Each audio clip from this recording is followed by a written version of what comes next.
Do you feel like these are unfair questions of somebody within a department of that size and scope? Do you feel that it's somewhat unfair? I think you have a particular thing you really want to talk about and you're asking me other questions, but I don't think it's unfair to ask me about the audit. It's absolutely the case that the United States military should be able to pass an audit, and we've got to be on that pathway to get there. But don't you think that that does speak to the larger point that we're trying to get at, which is good journalism uncovers corruption? And okay, I mean, good journalism does uncover corruption, but I'm not sure these two things are linked. An audit is not. But they are. Okay, so you need to explain to me, do you understand what an audit does and the degree to which it is linked to the question that you're asking?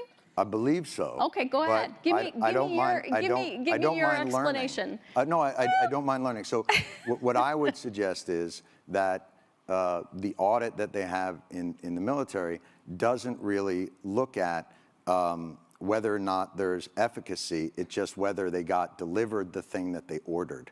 And that is any audit. That is any audit. That is true. But generally, those audits aren't $400 billion for Raytheon and $1.7 trillion for a plane that doesn't seem to be doing. Like, there is a lot of waste, fraud, and abuse within a system. Audits and waste, fraud, and abuse are not the same thing. So let's decompose these pieces. Then please educate me on sure. What so an audit is exactly what you just described, which is, do I know what was delivered to which place? Right. The ability to pass an audit, or the fact that the DoD has not passed an audit, is not suggestive of waste, fraud, and abuse. That is completely false right there. So what is now it's a question of, it's suggestive that we don't have an accurate inventory that we can pull up of what we have where. That is not the same as saying we can't do that because waste, fraud, and abuse has occurred. So in my world, that's waste. How is that waste? If I give you $1 billion and you can't tell me what happened to it, that to me is wasteful. That means you are not responsible. But if you can't tell me where it went, then what am I supposed to think? And when there has been reporting, I mean, this is not, look, I'm not saying this is on you and that you caused this, but I think it's a tough argument to make sure that I didn't cause it. an $850 billion budget to an organization that can't pass an audit and tell you where that money went. Like, I think most people would consider that somewhere in the realm of waste, fraud, or abuse, because they would wonder why that money isn't well accounted for. And especially when they see food insecurity on military bases, and they see... You want to talk about that? Because that's a good... we should be talking... I mean, well, I'm trying to understand where you're trying to go, other than the dollars, which really bother you. I think it doesn't really bother me. I think it's all connected. Okay. I think tell me that story. Tell me how you're thinking about that. When I see a State Department get a certain amount of money and a military budget be 10 times that, and I see a struggle within government to get people like more basic services, and then that department that got that, I mean, we got out of 20 years of war and the Pentagon got a $50 billion raise. Like, that's shocking to me. Now, I may not understand exactly the ins and outs and the incredible magic of an audit, but I'm a human being who lives on the earth and can't figure out how $850 billion to a department means that the rank and file still have to be on food stamps. Like, to me, that's fucking corruption. I'm sorry.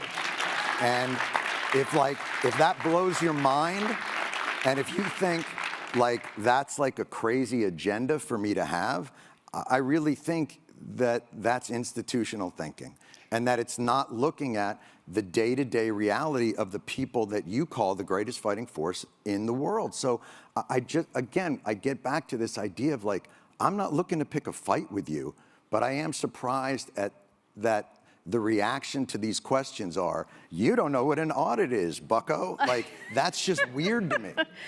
Okay, on food insecurity, major priority for us. A lot of funds are going toward that. The biggest issues we have found, first of all, we have significantly increased funding on food insecurity. And we do think we are getting much better on that. We believe some of the challenges we face are not what you often think of as, food insecurity as hunger. They're really around, do we have food available? For instance, as people come on and off shifts, is it healthy food? Those are the types of food insecurity issues we are seeing in and around our military installations. We have increased pay 2 times in a row here. We've done 4.6% pay raise last year. We've asked for a 5.2% pay raise this year. We've also increased basic allowances and increased housing and pay and other allowances. So overall, we definitely think we need to increase the spending that we are putting forward toward our service members and their families. We're putting our money where our mouth is. Another big area is childcare. Spending a lot more money on childcare. That includes both childcare facilities, and it includes benefit that allows folks to go out on the economy to get childcare and have that subsidized by the government. Those are all examples of ways we're trying to put money forward for our service members and their families.